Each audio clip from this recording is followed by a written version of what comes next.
नमस्कार दोस्तों, स्वागत है आपका आज के मुख्य समाचार में। सबसे पहली बड़ी खबर में आपको बताएंगे, तेजस्वी का बड़ा ऐलान, देश हित के लिए मिला सकता हूं नीतीश कुमार से हाथ। इसी के साथ दूसरी बड़ी खबर में जिक्र होगा कि अखिलेश का बीजेपी पर बड़ा हमला, कहा लोगों के पीछे से जीप चढ़ाई, अंग्रेजों से कम नहीं ये पार्टी। तीसरी बड़ी खबर में आपको बताएंगे कि प्रियंका गांधी ने महंगाई पर बीजेपी को घेरा, कहा भाजपा सरकार में आटा से डाटा तक महंगा। दोस्तों, हर एक खबर की गहराई में आपको ले जाएंगे, लेकिन उससे पहले अगर आपको भी ऐसा लगता है कि उत्तर प्रदेश में अब की बार अखिलेश यादव की सरकार बनेगी, तो आप अभी इस वीडियो को लाइक कीजिए और इस लाल बटन को दबाकर चैनल को सब्सक्राइब करके घंटी बजाइए और कमेंट में लिखे अखिलेश यादव। चलते हैं पहले खबर की तरफ। तेजस्वी का बड़ा ऐलान, देश हित के लिए मिला सकता हूं नीतीश कुमार से हाथ। जी हां दोस्तों, बिहार विधानमंडल का शीतकालीन सत्र सोमवार से शुरू हो चुका है। दूसरे दिन राष्ट्रीय जनता दल, राजद और भारतीय जनता पार्टी भाजपा विधायकों के बीच हुई तल्खी बुधवार को खत्म हो गई। खुद मनेर से आरजेडी विधायक भाई वीरेंद्र ने पहल की और बीजेपी एमएलए संजय सरावगी के मानने पहुंचे। खुशनुमा माहौल के बीच शराब मामले को लेकर मुख्यमंत्री पर नेता प्रतिपक्ष तेजस्वी यादव ने हमला किया। इसके साथ ही जातीय जनगणना को लेकर साथ आने की भी बात कही। तेजस्वी ने कहा कि जातिगत जनगणना देश हित में है। हम सीएम को फिर पत्र लिखकर राज्य सरकार के खर्चे पर खुद जातीय जनगणना कराने की मांग करेंगे। शीतकालीन सत्र के बाद मीडिया से बात करते हुए राजद विधायक तेजस्वी यादव ने कहा कि विधान परिषद और विधानसभा में जातीय जनगणना का प्रस्ताव लाया गया था, जिसे सर्वसम्मति से पास भी किया गया। सीएम नीतीश के सामने हमने प्रस्ताव रखा कि इस मुद्दे पर पीएम नरेंद्र मोदी से मिलकर अपनी बात रखेंगे। सीएम के साथ हम लोग प्रधानमंत्री से मिले भी। इस बीच मंगलवार को केंद्रीय मंत्री नित्यानंद राय ने लिखित तौर पर संसद में कह दिया कि जातीय जनगणना नहीं होगी। तेजस्वी ने कहा कि नीतीश कुमार ने उपचुनाव के बाद इस मुद्दे पर पहल करने की बात कही थी, लेकिन अब तक उनकी तरफ से कोई प्रयास नहीं किया गया। नेता प्रतिपक्ष ने कहा कि नीतीश इसके पक्ष में है, ऐसे में उन्हें अपने खर्चे पर जातिगत जनगणना कराए जाने के लिए हम पत्र लिखेंगे। जातिगत जनगणना से केवल बिहार का फायदा नहीं है, यह देश हित में है। नेता प्रतिपक्ष का पत्र सीएम को न मिलने के सवाल पर तेजस्वी ने कहा कि मेरा और नीतीश जी का घर तो बगल में ही है। वैसे भी मैं सीएम को पत्र लिखकर ट्विटर पर टैग भी करता हूँ। अब सीएम को नहीं मिल रहा है तो उन्हें थोड़ा अपडेट होना होगा। चलते हैं अगली खबर की तरफ। अखिलेश का बीजेपी पर बड़ा हमला, कहा लोगों के पीछे से जीप चढ़ाई, अंग्रेजों से कम नहीं ये पार्टी। जी हां दोस्तों, विधानसभा चुनाव नजदीक आ रहे हैं और हर पार्टी का नेता आजकल ऐसा बयान दे रहा है जो चर्चा का विषय बन रहा है। हाल ही समाजवादी पार्टी के सुप्रीमो अखिलेश यादव ने भाजपा की तुलना अंग्रेजों से कर दी। ललितपुर खीरी में किसानों पर जीप चढ़ाने के मामले में उन्होंने कहा कि जलियांवाला बाग कांड में अंग्रेजों ने सामने से लोगों पर गोलियां चलाई थी, लेकिन वर्तमान सरकार के नेता लोगों पर पीछे से जीप चढ़ा रहे हैं। कानून व्यवस्था को लेकर सपा सुप्रीमो यादव ने सीएम योगी पर भी निशाना साधा। उन्होंने कहा कि अब तक जितनी जानें पुलिस कस्टडी में गई हैं, उतनी किसी भी राज्य में अब तक नहीं गई। थानों में जान लेने की घटना में यूपी नंबर 1 है। कोई कल्पना भी कर सकता है कि 2 फीट की पाइप से कोई फांसी लगा सकता है। ये कहते हैं कि दमदार सरकार है, लेकिन ये दमदार झूठ है। दमदार झूठ वालों ने सोचो कैसा करके दिखाया। लखीमपुर की वो तस्वीर कोई नहीं भूल सकता। जब किसान अपने हक को मांगने निकले तो यही गृह राज्य मंत्री के बेटे और उनके साथियों ने किसानों पर जीप चढ़ा दी। कोई सोच सकता है कि आज के समय कोई किसी पर जीप चढ़ा सकता है। एक बार तो अंग्रेजों ने जलियांवाला बाग में आगे से गोली मारी थी, लेकिन भाजपा की सरकार में किसानों के ऊपर पीछे से चढ़ा दिया गया। ये अन्याय है। किसान अपना हक मांग रहे थे। गौरतलब है कि 5 अक्टूबर को लखीमपुर खीरी में 3 कृषि कानूनों को लेकर किसान आंदोलन कर रहे थे। जब वे लौट रहे थे तो एक जीप ने पीछे से आकर किसानों को कुचल दिया था। इस घटना में 4 किसानों की मौत हो गई थी। जीप चढ़ाने का आरोप केंद्रीय गृह राज्य मंत्री अजय मिश्रा टेनी के बेटे आशीष मिश्रा पर लगा। मुकदमा दर्ज होने के बाद आशीष को गिरफ्तार कर लिया गया था। वे जेल में है।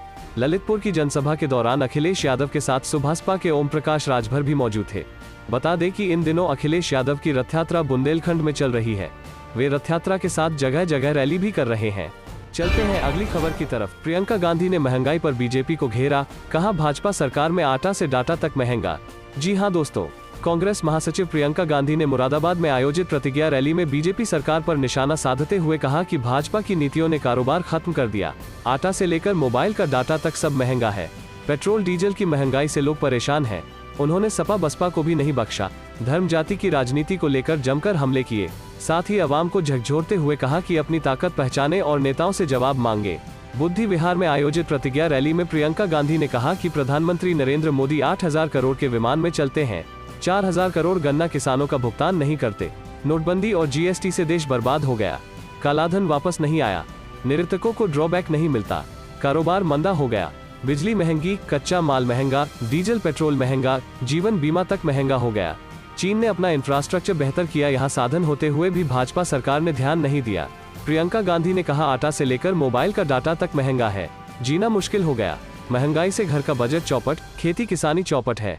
प्रियंका गांधी ने कहा, उत्तर प्रदेश में जाति और संप्रदाय पर आधारित राजनीति हो रही है। इस दौरान उन्होंने सपा बसपा को भी नहीं बख्शा। पूछा कि तब अखिलेश यादव कहाँ थे जब यूपी में अत्याचार हो रहे थे?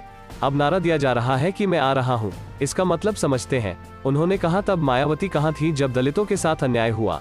आप जब तक नहीं ठानेंगे बदलाव नहीं आएगा।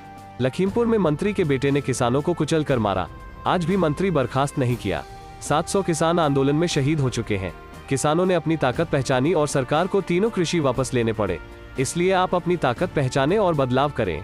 चलते हैं अगली खबर की तरफ। ललितपुर में अखिलेश यादव की रैली में लगा नारा, महंगाई पर वार और 22 में बदलाव तय।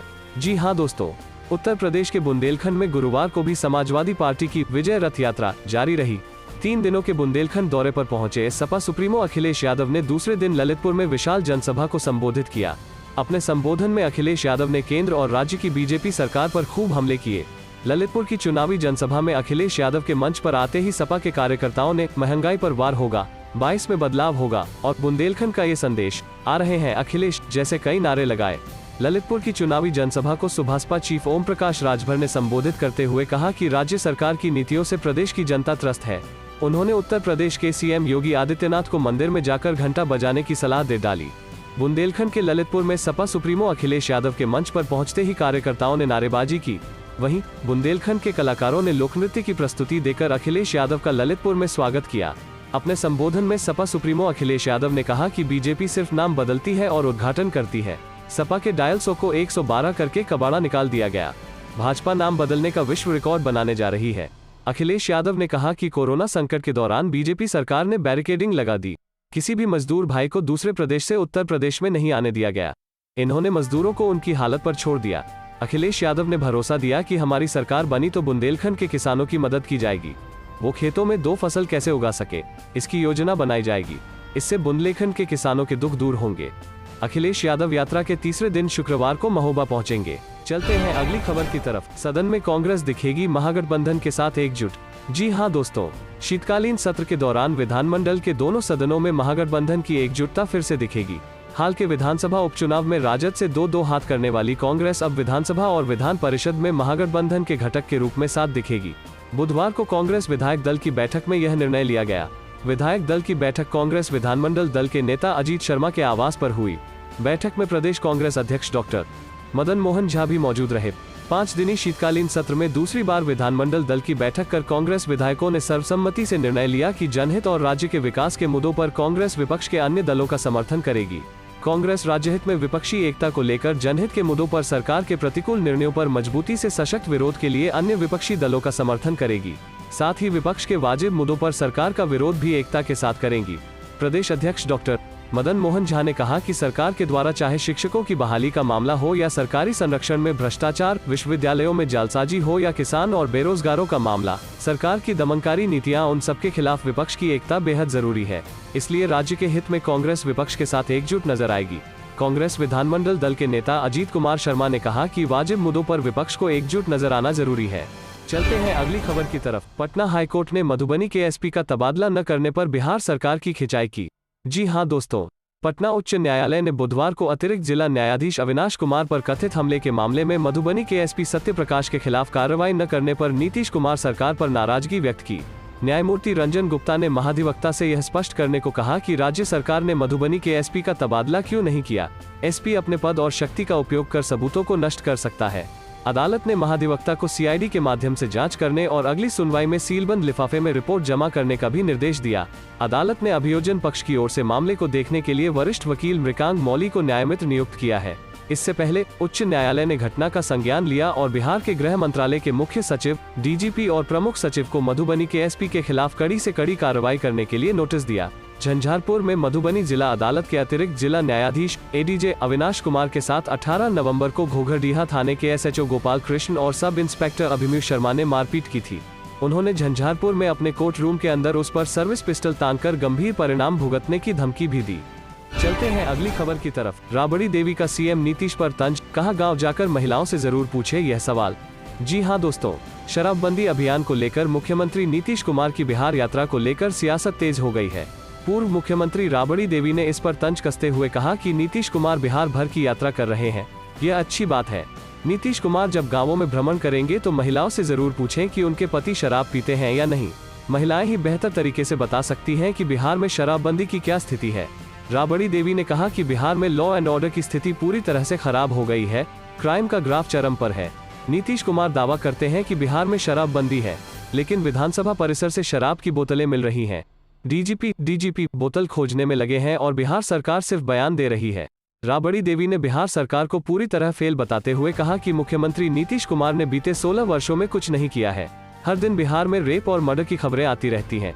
पूर्व मुख्यमंत्री ने मुजफ्फरपुर में आंखों के ऑपरेशन में लापरवाही के कारण कई लोगों की आंखों की रोशनी चले जाने का मामला उठाते हुए नीतीश सरकार पर हमला बोला। राबड़ी देवी ने कहा कि मुजफ्फरपुर में बड़ी संख्या में लोगों की आंखें चली गई हैं। सरकार को पता लगाना चाहिए कि कैसे और किसने यह कैंप लगाया था और आंखों का ऑपरेशन किया था।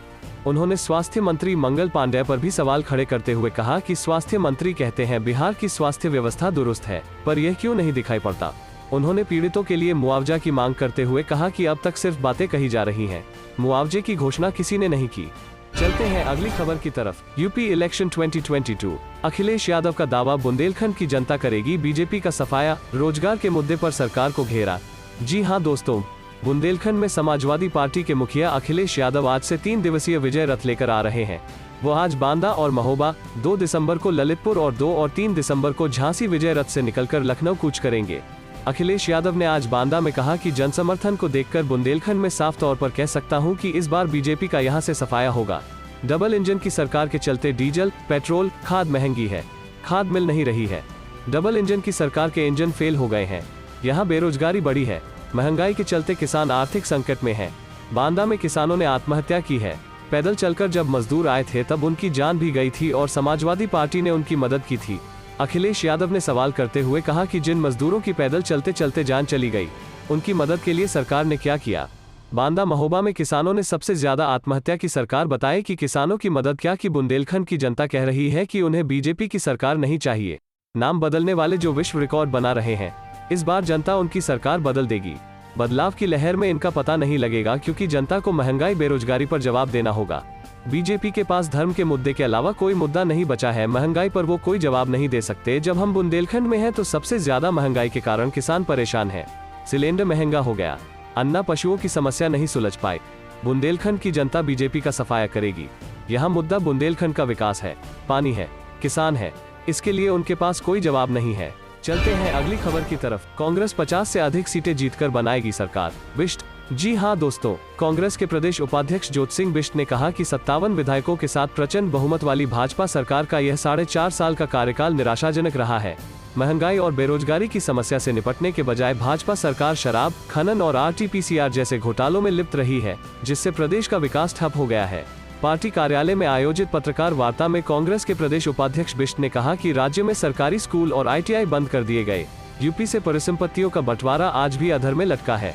कहा कि भ्रष्टाचार, लगातार बढ़ती महंगाई और बेरोजगारी से परेशान प्रदेश की जनता आगामी 2022 के विधानसभा चुनाव में भाजपा को उखाड़ फेंककर कांग्रेस के खाते में 50 से अधिक सीटें देकर कांग्रेस की सरकार बनाएगी। चलते हैं अगली खबर की तरफ। अखिलेश बोले योगी सरकार चाहिए या फिर योगी सरकार, बाबा मुख्यमंत्री को चलाना नहीं आता लैपटॉप। जी हां दोस्तों, समाजवादी पार्टी के राष्ट्रीय अध्यक्ष अखिलेश यादव ने बुंदेलखंड में विजय यात्रा के दौरान बांदा में जनता से सवाल किया है कि योगी सरकार चाहिए या योग्य सरकार। उन्होंने कहा कि जो लैपटॉप चला नहीं सकते वो दे भी नहीं सकते हैं। प्रदेश की सरकार ने नफरत फैलाई और बर्बादी की है और लूट की है। झूठे सपने दिखाने वालों को जनता बाहर का रास्ता दिखाए। इनका विकास तो सिर्फ नाम बदलने में हुआ है। बुंदेलखंड के 3 दिवसीय दौरे पर वो बांदा में विजय यात्रा शुरू करने से पहले जनसभा को संबोधित कर रहे थे। समाजवादी पार्टी के राष्ट्रीय अध्यक्ष अखिलेश यादव के पहुंचते ही पुलिस लाइन से विजय रथ GIC मैदान पहुंच गया। यहां पर जनसभा में पहले से मौजूद नेताओं और कार्यकर्ताओं ने उनका स्वागत किया। विधानसभा चुनाव की तैयारियों में जुटे समाजवादी पार्टी के अध्यक्ष अखिलेश यादव का 3 दिवसीय बुंदेलखंड दौरा 1 दिसंबर बुधवार से है। पहले दिन अखिलेश बांदा से महोबा तक समाजवादी विजय रथ यात्रा निकालेंगे। प्रधानमंत्री नरेंद्र मोदी और कांग्रेस की राष्ट्रीय महासचिव प्रियंका वारा के बाद अब सपा के राष्ट्रीय अध्यक्ष व पूर्व मुख्यमंत्री अखिलेश यादव बुधवार को बुंदेलखंड में वीरभूमि महोबा और बांदा से बुंदेलों को साधने आए हैं। बांदा से विजय रथ यात्रा लेकर वो महोबा पुलिस लाइन के पास मैदान में पहुंचेंगे, जहां जनसभा को संबोधित करेंगे। इसके बाद वह जिले में रात्रि विश्राम भी करेंगे।